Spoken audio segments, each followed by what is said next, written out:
Security has for a long time been one of the so-called energy trilemma. Yet what we understand by the word security has changed radically here in Europe over the past few years. I'm here in Brussels to ask a number of energy experts what's the new definition of security and what needs to be done to achieve it.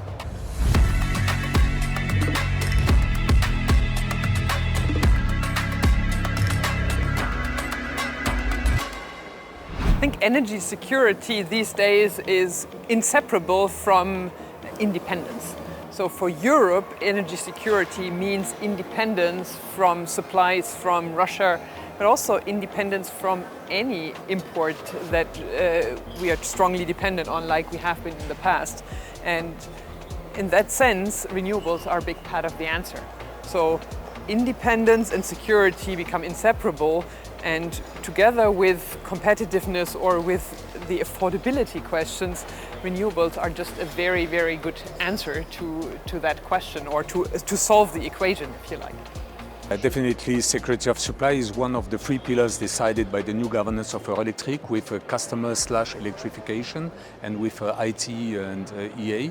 Security of supply is about investment, capex, all the value chain, yes, from generation to the customer through the grid, to invest in the grid.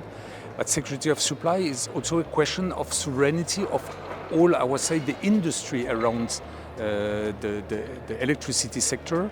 I mean, not only the utilities, I mean, all the equipment companies. We are lucky in Europe to have very strong, very well-known companies for all the value chain, including equipment. And so security of supply, I think it's also a strength in Europe.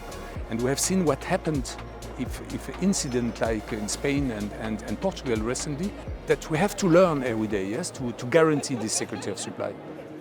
Diversification was once an economic priority, but now it's become a matter of European security. But shifting supply of sources is only part of the picture. Well, in Europe, to have energy security, we need to make sure that we use the resources available to us in Europe and that we work together to make best use of them. So that means, of course, interconnection and market alignment, and also integrating the technologies needed to be able to actually utilize those resources at the moment where they're available and transport them in time and space to where they're needed. And that means two main things, technically speaking: grids and battery storage, or long-term duration storage. And that would provide us with the security we need by not depending on external players who might not be as friendly as we expected them to be with us. As Europe electrifies, its ability to absorb shocks, whether they're from blackouts or blockades, has become essential to safeguarding citizens and sovereignty. For me, energy security is knowing where your energy is going to come from today, but also knowing where your energy will come from. Not a definite plan, but the options in 20 and 30 years' time. And that's fundamental to having a robust economy, to inward investment, to be able to structure yourself in a way that you know you can control bills for consumers, but also that you understand and can integrate that with your strategic geopolitical issues, you know, incredibly live topics in Europe at the moment. And that's important because there are layers of security.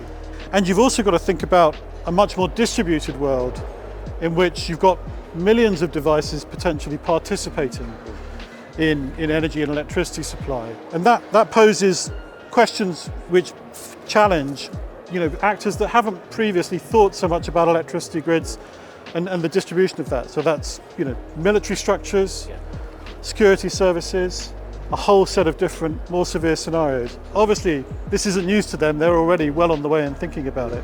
But it's news to the industry. It's a different tone for them to take. But these things are all vital to make sure that we stay 5-10 years ahead of that change, so that as it arrives, we're secure. From pipelines to policies to people, Europe's energy security is no longer a siloed issue. It sits squarely at the crossroads of economics and defence.